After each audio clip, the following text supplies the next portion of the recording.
You find a lot of people are like, oh, I'm at a point in my life that I'm ready to immigrate. And, they say, okay, well, I'm ready. I have a good career. I've saved up some money. I've got a young family now. I want to move to Canada. Then they get all excited. And unfortunately, sometimes I have to break the bad news to them.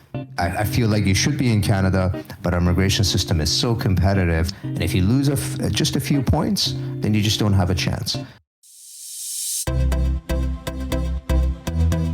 Hi everyone, and welcome to episode number 21 of the Immigrants Live podcast, where we share stories of people who left their country to chase a better life.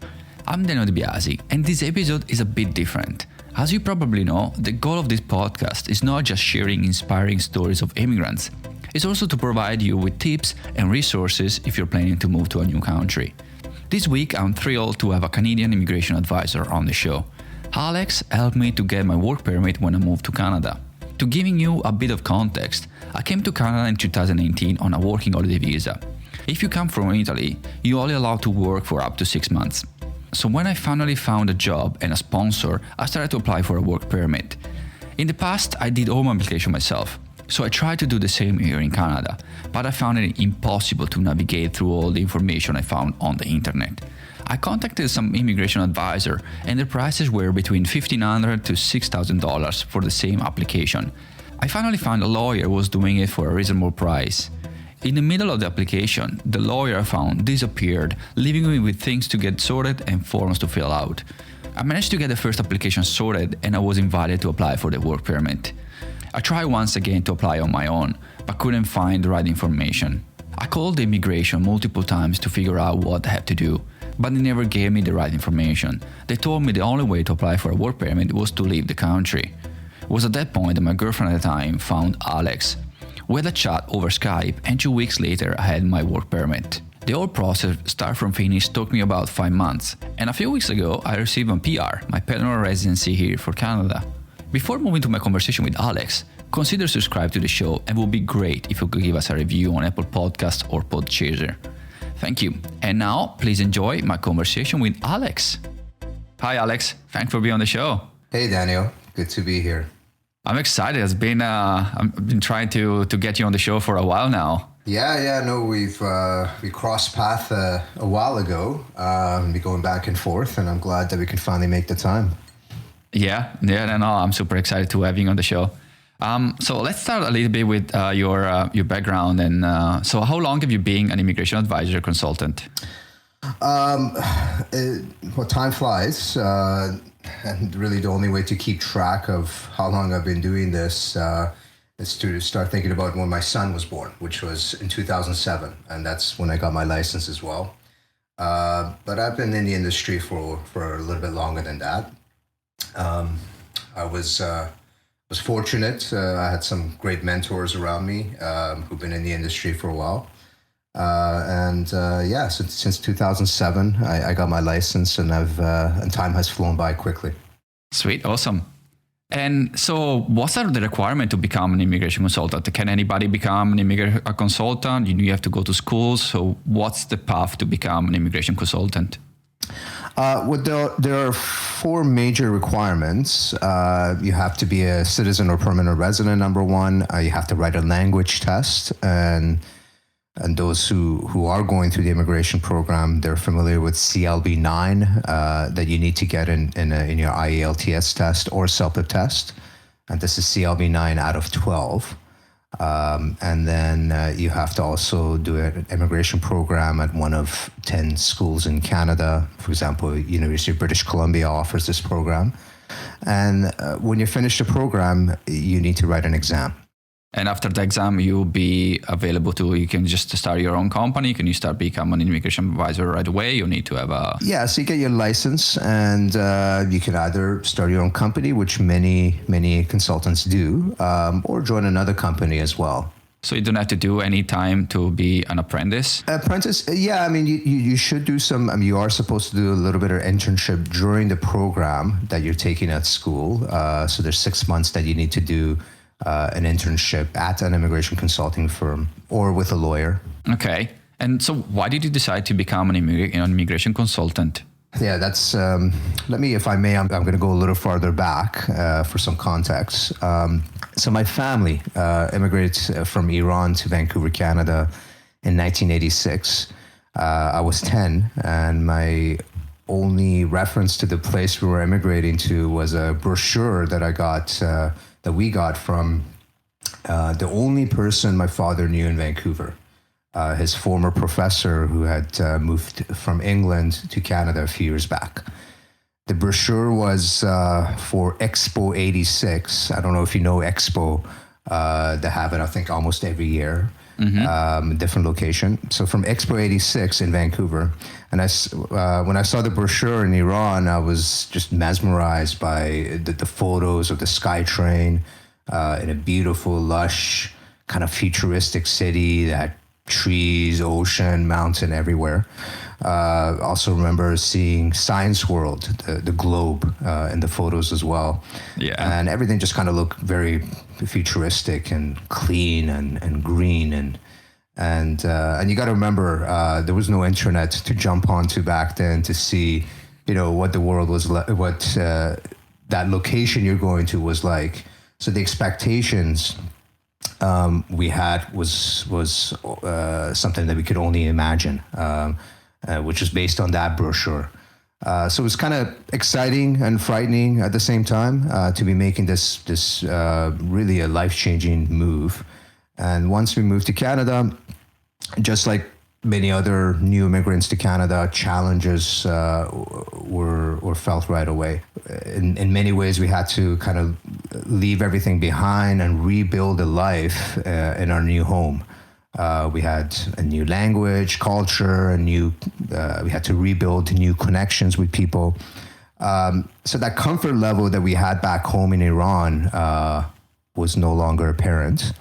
And the comfortable and stable career that my parents had back in Iran was no longer in our new home.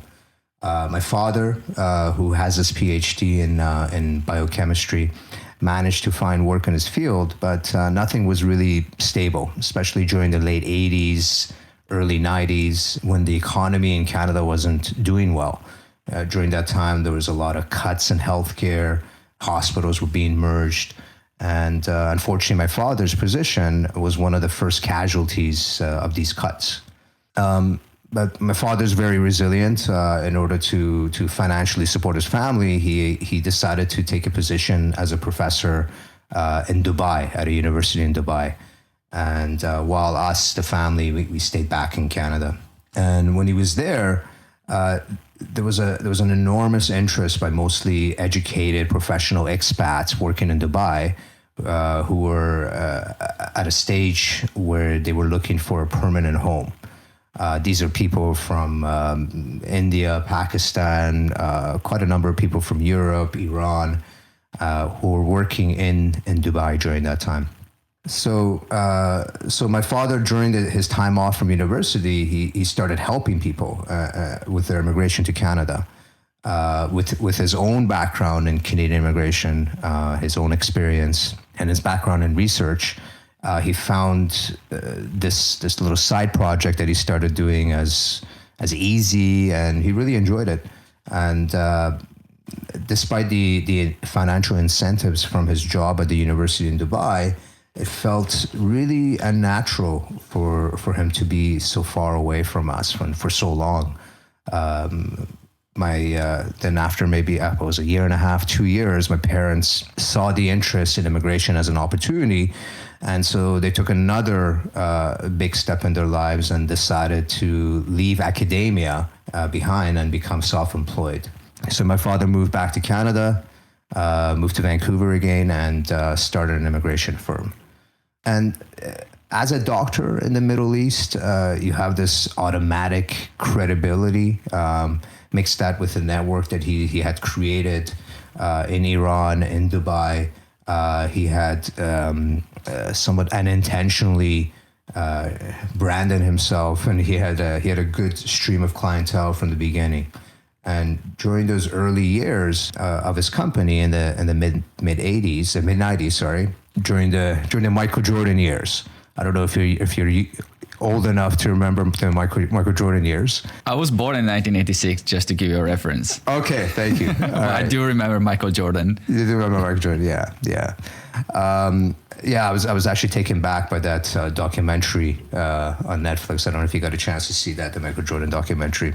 No, I haven't. Yeah, it's really good. But so I worked with him periodically during that time, usually between school. I did a lot of marketing for him. I did graphics because that was my background. I took graphics animation at Vancouver Film School. And I also worked as a case manager as well, so on applications. So here and there, I kind of worked with him.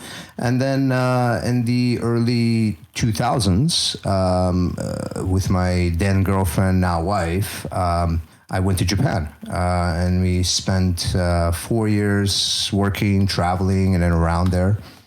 And I did some teaching. I managed an English school, an English department in a small college. And all while not knowing that this experience that I was having would be a big part in my path to what I'm doing right now. So in 2006, it was time to come home for my wife and I, or my girlfriend at the time. So we came home. I got married, and my father offered for me to work with him. The idea was for me to just work with him for a short period of time while I kind of figured out what I was going to do back in North America, back in Canada. But a couple of years later, I was totally hooked. It wasn't just the immigration part of it that I was hooked on, but also kind of the being a part of nurturing this business that my father had created over a decade ago. And I learned a lot. I'm still thankful that my parents made this decision to immigrate to Canada to give me and my siblings this platform that we have, a platform that we wouldn't have if he had stayed back in Iran. It's a great feeling to be a part of someone else's journey to reach this platform. I also like the kind of the flexibility of being able to spend time with my family, working remotely, which is kind of expedited during this COVID-19 pandemic. I was already kind of working remotely before that, but since we had to go home, everything went online, and I was rarely meeting people at the office. I mean, I still go to the office at least once a week, but it seems that people are a lot more, after the pandemic, a lot more comfortable in meeting online, and my staff, they're doing everything, all the work online as well. And overall, as time has gone by, I've really kind of enjoyed the whole package, being an immigration consultant, the whole package of running a business and, of course, doing immigration and helping people to come to Canada. Do you think the fact that you come from an immigrant family and an immigrant background gives you more sympathy about people that try to get into Canada? 100%. Huge part. I had no idea, growing up, that this was such a big part of, this would be such a big part of my life. But definitely, I mean, that empathy, the sympathy, having experienced something like that. And especially as you get older, you kind of look back and reflect on these types of experiences, these big experiences in your life. And it has had a huge impact on how I see people and how I deal with people. And I, there's a little bit of stress involved in this job, because when somebody asks me a question and potentially the answer to that question could change someone's life, if somebody makes a mistake, this could end their application. So there's a little bit of anxiety that, and there's an excitement to that as well, and knowing that some of these questions that are being asked, how important they are and how important it is to have the right answer. And thankfully, because of my father's, the base that he created for this company, which is all based on research and doing things right, so far it's been pretty good. Yeah. No, as I said, you say you're right, because some people treat a case like a number, And as you said, we are not just a number. The decision that immigration makes can change completely our lives, can send us back to our country, or can give us a new opportunity to start a new life in the new country. So it definitely, immigration is it's a life-changing experience. It can change completely your life. Certainly, for sure. And it feels rewarding knowing that you are being part of that. Yeah, no, totally. Let's start with the question that maybe most people ask. So why people should hire an immigration advisor and not doing the process themselves?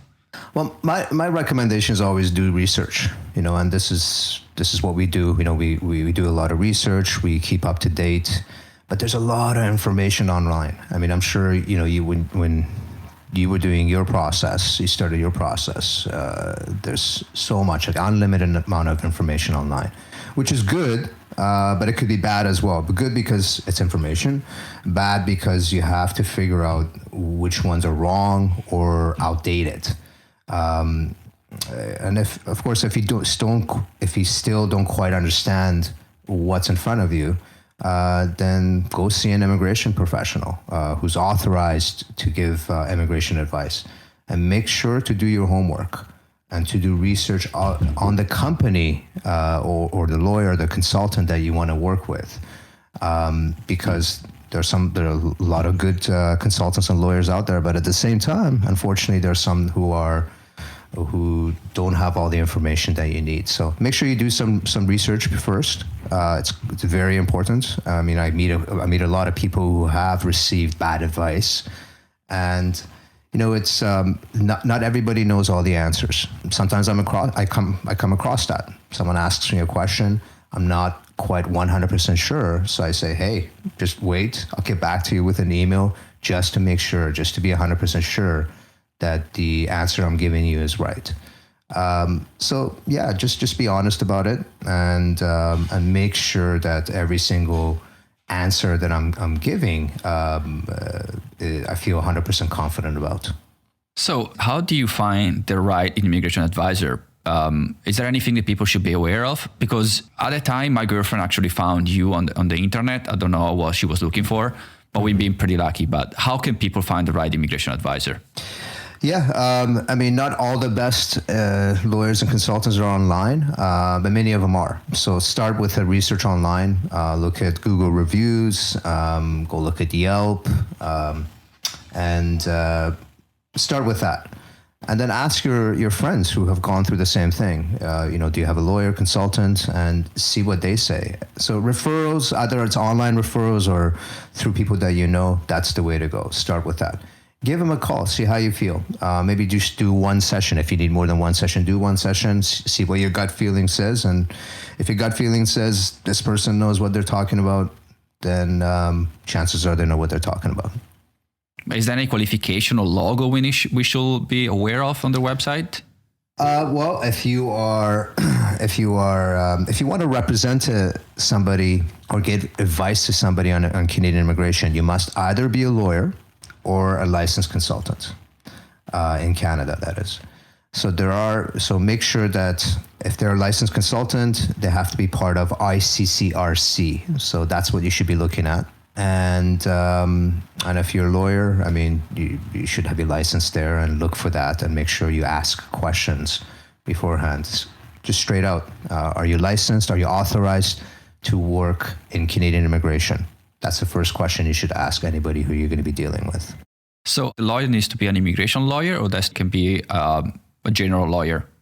Well, I mean, lawyers, they start out by being a general lawyer, and then sometimes they kind of specialize and go towards a specific field of industry. So there are some lawyers that kind of do it all. I would be aware of that because immigration itself is such a huge market. There's so much information you need to know, and I would say definitely go with a lawyer who specializes, or of course with an immigration consultant, which is the whole business, the whole work is on Canadian immigration. So in your experience, what's the common reason people fail the application? Usually, I mean, the biggest reason I would say probably is it's just unfortunately not qualified. Canadian immigration is, I mean, we do per capita, we do bring a lot of people into Canada each year. I mean, for our population, it's almost 1% of our population comes into Canada each year. For example, 2019, 340,000 permanent residents were accepted into Canada.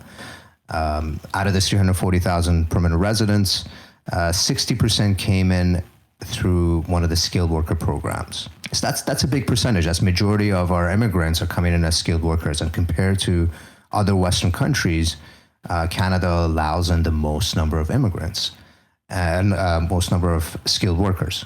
And majority of them, as you probably know, they come in through this very intense competitive system called express entry, which is a point-based system. So first you need to, step number one, you need to qualify and meet a minimum qualification. And then once you do, then you go into a pool and you compete with other people who have met the minimum qualification. And at the end, you have, for example, in the express entry pool, out of 150,000 people, only about 7,000 to 9,000 people get selected each month. That's only 5% of people who meet that minimum qualification.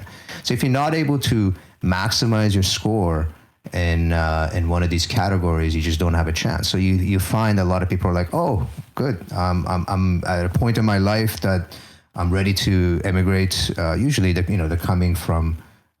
Majority of immigrants are coming from developing countries, of course. And, they say, okay, well, I'm ready. I have a good career. I've saved up some money. I've got a young family now. I want to move to Canada. Then they get all excited. And unfortunately, sometimes I have to break the bad news to them.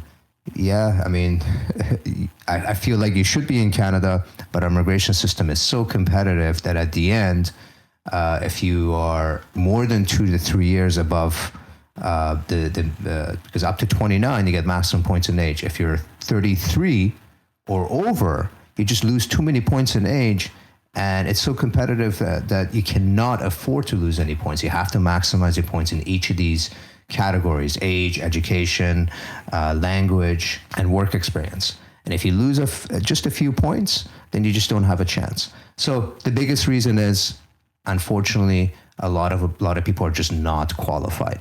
The second biggest reason I would say is probably inconsistency in information. You've gone through the application. There's a lot of questions that are asked, and sometimes it's the same question is asked repeatedly in different ways. So you got to make sure that the information you're putting in there is consistent with previous information that you've put down. Potentially, you had a work permit application in the past. Make sure that the information you're putting in your permanent residency application is similar to or same as the information you put down in your work permit application, because that's what the immigration officer will do. They'll dig your background, they'll try to find inconsistency, and so that's definitely the second biggest reason why people fail in going forward.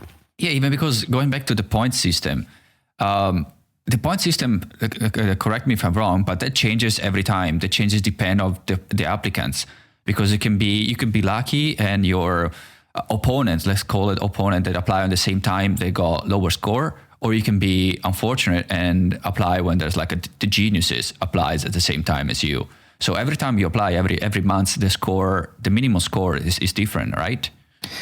Yeah, that minimum threshold that we have, it does fluctuate. It does go up and down.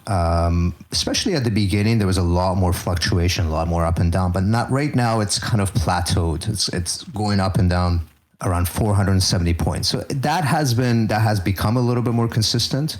But somebody who's going to qualify at 470 and they haven't had any Canadian work experience, they need to have a master's.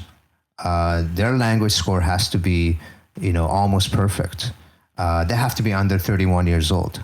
Otherwise, you really don't have a chance. Especially in the past couple of years, we've had a huge wave of Americans moving up to Canada or wanting to move up to Canada. And not just Americans, but also foreign nationals in the U.S. These are workers, students that have moved to the U.S.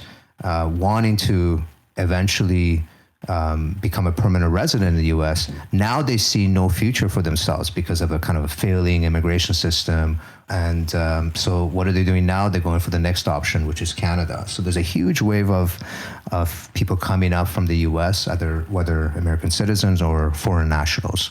And that has driven the competition up for sure. Yeah.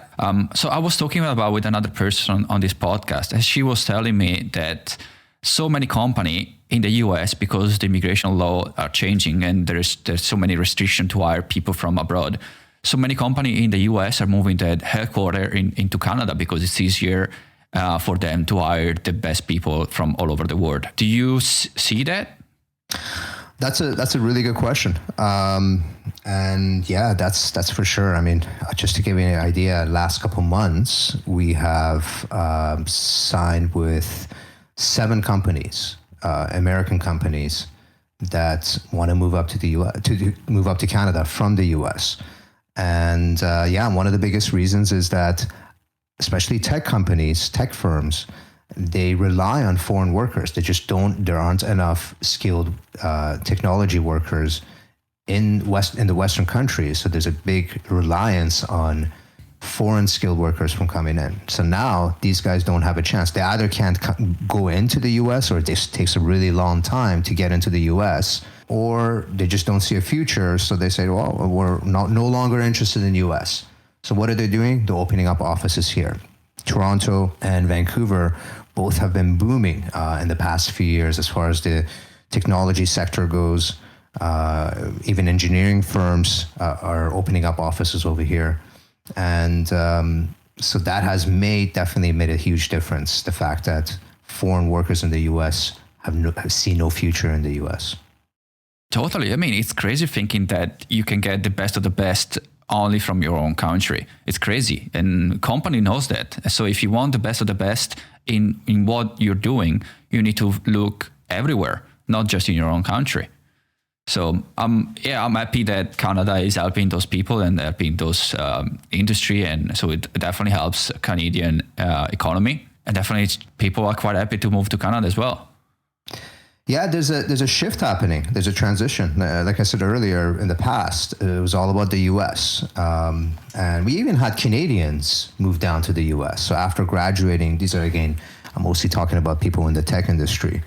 They would graduate and move down to Silicon Valley. 2 reasons. Number 1, more jobs. Number 2, salary. Salary is much higher in the U.S., especially when it comes to technology and engineering. But there is definitely a transition happening. For example, as you know, Amazon is opening up another office in Vancouver. There's going to be another 10,000 people that are going to be hired. This is creating competition, and competition creates an increase in salary. So it's not just the security of, financial security. It's also environmental security, political security. And when I say environmental security, I mean people see Canada as a place, as we keep moving towards global warming. We see a lot of people wanting to move to Canada just because they're feeling it in their own countries, how it's getting so hot and dry, and so they see Canada as a good destination when it comes to environmental security. Yeah, and another thing people look to for Canada, because in the US there's a big stigma around immigration, about immigrants. Immigrants are not seen that well, especially immigrants from a specific country. So I even asked this question to other people on this podcast, like, why would you stay in a country where you're not feel welcome? And usually the answer is because there's the opportunity they have in the US. But if those opportunities start to popping up in other countries like Canada, which are more friendly with immigrants, I'm pretty sure people start deciding to move to better country where they feel more welcome. And Canada is definitely more welcome than many other countries, especially compared to the US. Yeah, I would agree with you. I mean, I'm not in the States, so this is all mostly secondhand information. But this is one of the biggest reasons, yeah, for sure, that I hear from people who are in the States that are wanting to move to Canada. And when somebody just like my family, when we first moved to Canada, I mean, we had a lot less information about Canada back then, but you kind of get this image in your head of what the country is going to be like, an image that's been created through watching movies, hearing a story here and there. And but then once you move to the country, reality hits. And unfortunately in the States, and not everywhere, but some places in the States, people definitely feel that the environment, the people around them are not as welcoming as they are in Canada. I mean, Canada has its own problems, don't get me wrong, but definitely there's more, I mean, even if you look at the polls, the research, Canadians are a lot more accepting and positive about immigration. Yeah, absolutely. So if somebody decided to move to Canada, she wants to move to Canada, where people should start when thinking to immigrate to Canada? Research. I mean, that's the first step you got to take. But then, of course, you need to filter through that research. So, you don't have to find a consultant or a lawyer and stick with them from the beginning. Just set up a time. Do like a 30-minute chat, just to have like an information session to see what is, the blueprint in front of you. What's in front of you as far as immigration goes. Once you have a better understanding, then you can gauge, okay, how much help do I need? Do I need from start to finish, or do I need 30 minutes here, 1 hour here as I go along towards immigration, towards my end goal, which is usually permanent residency in Canada. So everybody's different. Everybody has different budget as well, so you got to be wary of that. Make sure you have the money. Make sure you ask these types of questions right at the beginning, so you have an understanding how much it's going to cost. Don't be afraid to get a second opinion. Don't just stick with one person. Call around and make sure that all the questions that you have. So number one, does the person have enough knowledge about the path that I'm taking? Number two, will my budget work with the person that I'm working with? So you got to take all those into consideration before you make a final decision to go forward with someone to represent your application, if that's what you need. But another question I'd like to ask you, because I had a feeling from the people I talked to, that the easiest path to move to Canada, or maybe to move to any country, is to go into school in the country. Mm-hmm. The path is usually easier because if you study there, you might get more points because you study in that country. Is that correct? For sure. Any kind of experience you gain in Canada, whether it's through study or work, has a huge effect in your qualifications to immigrate. So this is why, for example, going back to 2019 again, we had 600,000 foreign students in Canada. And they're not just here just to study. The majority of them are here going to school because the regular path, as I mentioned earlier, is so competitive and so difficult. So they're coming to Canada, going to school and investing really in their education and their immigration at the same time, going to school, studying, finishing school. That adds points if they're coming in as a skilled worker. That adds to their points because they have graduated in Canada.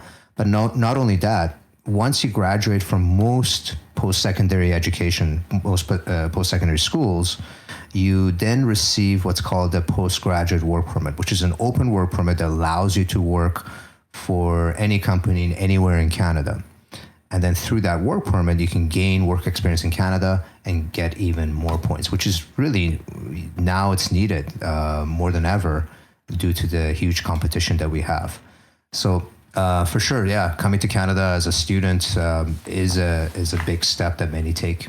Awesome. And what kind of roadblocks people usually find and what people should be aware of?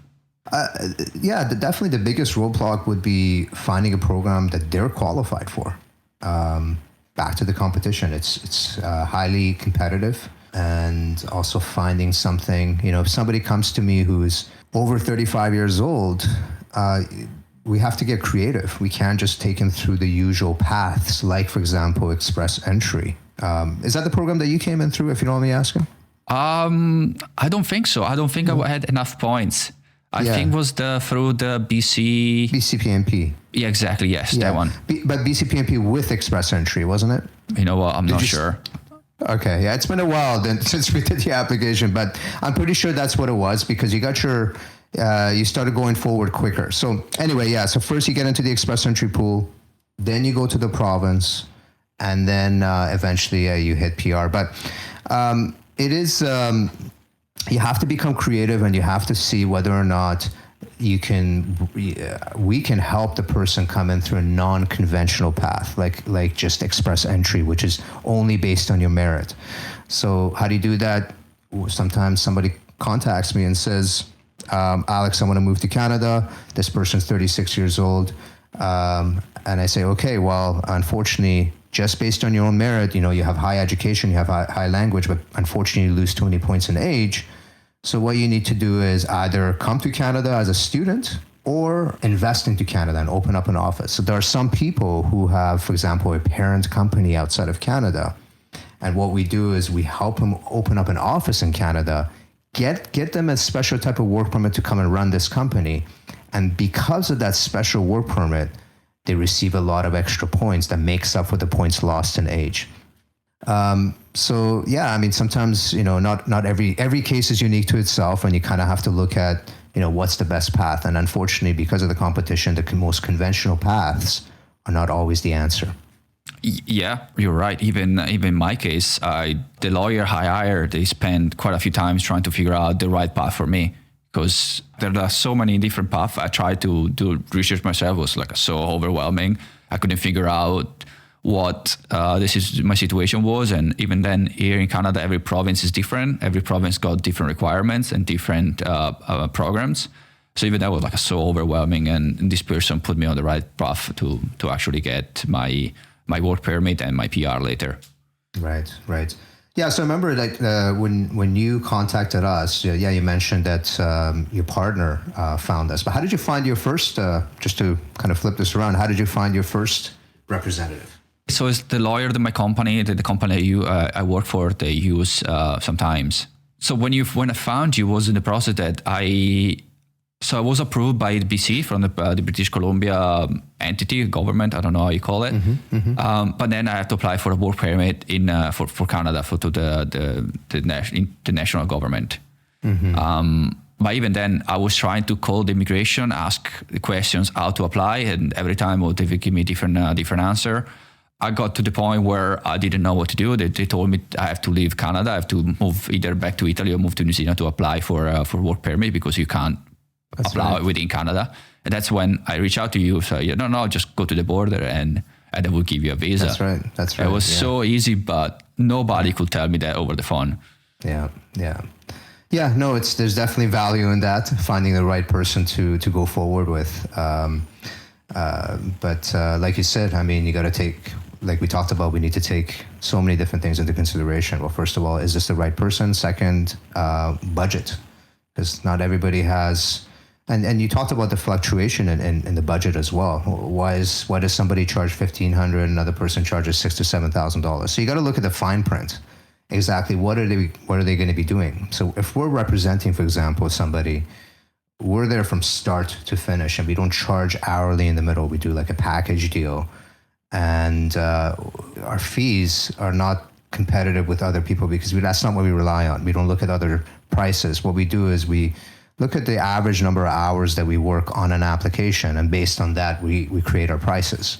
And so look at all the fine prints, make sure there aren't any surprises when you're selecting the person that you want to work with. And ask around, research, and look at the background. And speaking of prices, I don't know if you want to be open and say, but roughly how much it would cost to, let's call it a normal application in general. What's the average cost for an application?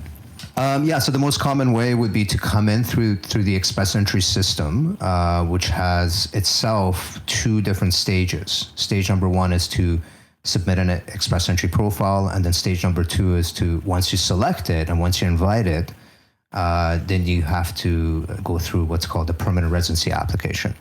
So we actually end up doing two agreements, because it's not guaranteed you're going to be selected from the pool. We do first agreement for a single person, $1,500. That's for the first application. And then once the person is invited to apply, then for the second application, which is a bigger application, more comprehensive, we charge $1,500 times 2, so $3,000. So altogether, $4,500 from start to finish for the express entry path. Now, if you throw in other stuff, like, for example, going through the province, which is a separate application itself, then it's going to cost $1,500 more. So it really depends on what path you take. But if you want representation, I would say you should definitely consider minimum 3,500. And I've seen it go as high as $10, $15, $20,000 for basically what I just described right now. Oh, wow. That's a big difference. Yeah. And what advice would you give to somebody that wants to immigrate to Canada? Be ready. That's the most important thing, especially if you're already in Canada. So you have a lot of people who are in Canada and then they decide that, maybe Canada is a place that I can call home for at least for a long time. So they want to go through permanent residency. But don't wait until towards the end of your work permit to try to figure out what to do and what's in front of you. Make sure that you have a blueprint in front of you and learn about not only the path, one path, but also ask and say, okay, well, if this doesn't work, is there an option B? Is there an option C? Because you never know what life is going to throw at you. So if, let's say you have a job and you're coming in through an employer, what if the company folds suddenly or things don't work out between you and the company? Because that application is reliant on an employer, if the employer cannot go forward anymore for whatever reason, then your application is done. You got to be ready for that. Is there an option B, option C that you can kind of move to?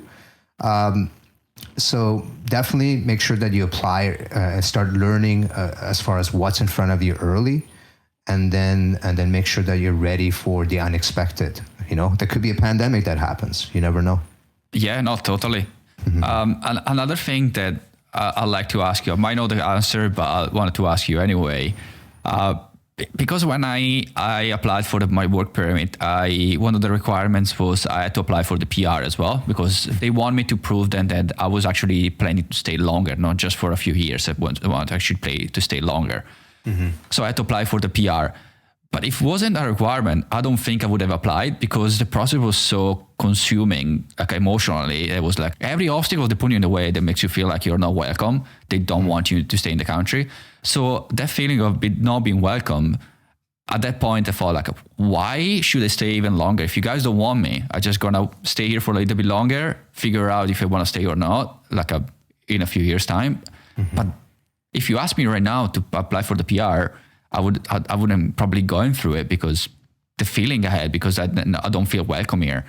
But now looking back, that was actually pretty lucky that I applied for the PR at that point, because now I just got my PR here in Canada, especially now that going through the pandemic, my visa expiring in a few months. So I feel pretty lucky. My question is, should people apply to the PR if they have opportunity, even though they're not secure, they're not 100% secure they're going to stay in the country, that the country is the country they want to spend the rest of their life in, or not? Yeah, that's a good question. I mean, majority of people who come to me,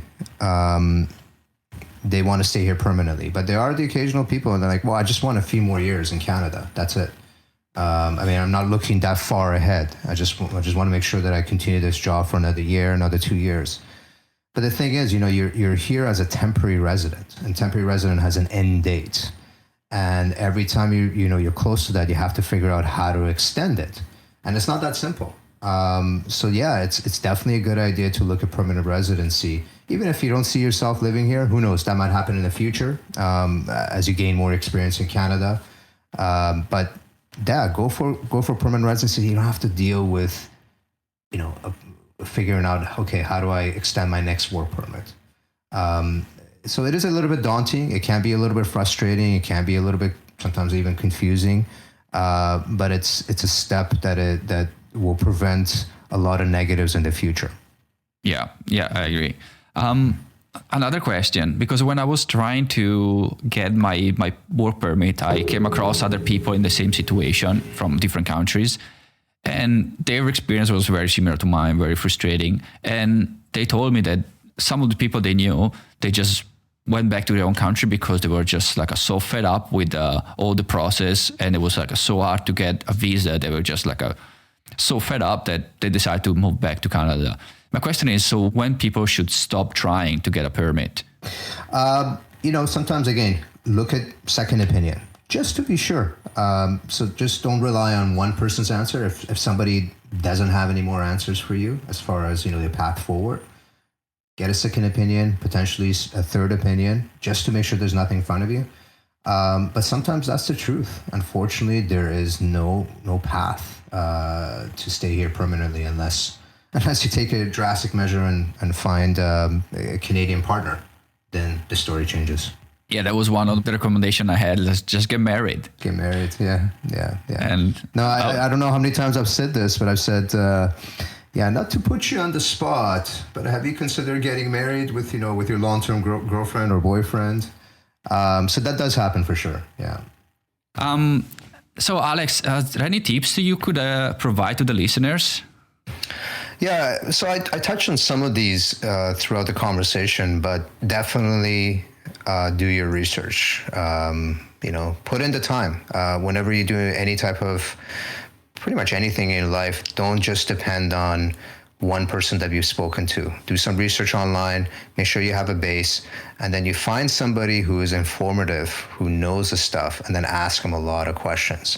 Like I said, option A, option B, option C. And then if your situation is complicated, maybe a little bit more unique, then get a second opinion as well. Awesome. Mm-hmm. So thanks Alex for taking the time to do this introduction of yourself. There will be more episodes in the future with you. Maybe you can answer the question directly from the listeners. And thank you very much for your time. I appreciate it, Daniel. It was good chatting with you, and we'll probably continue this in the future. Totally. In the meantime, if people want to reach out to you, where's the best way to find you? Good old email. You can email me at alex@CICS Immigration, or just Google search CICS Immigration, and I'm sure you'll find the link. Sweet. I will also put all the links and everything in the show notes for people that wants to reach out to you, and so they can find the right place. Awesome. Thank you very much, Alex. All right. It was a pleasure. Yeah, you too. Thank you very much. Have a great day. Thank you. You too. Bye. Bye-bye. Thank you so much for tuning in this week. I hope you enjoyed this episode and you found useful information about moving to Canada. Alex and I will do more episodes like this one in the future. It will keep us updated on the immigration world and answer your questions. Right now, I'm working on adding an easy way for you to submit your questions. But in the meantime, you can reach out to us via social media. You can find us on Facebook, Instagram, Twitter, LinkedIn, and Reddit. Or email me directly. My email is daniel@immigrantslive.com. If you want to support the show, you can share this episode and you can leave us a review. And if you want to be my next guest, you can visit immigrantlive.com/yourstory. Thanks again for listening. Talk to you in the next one. Ciao.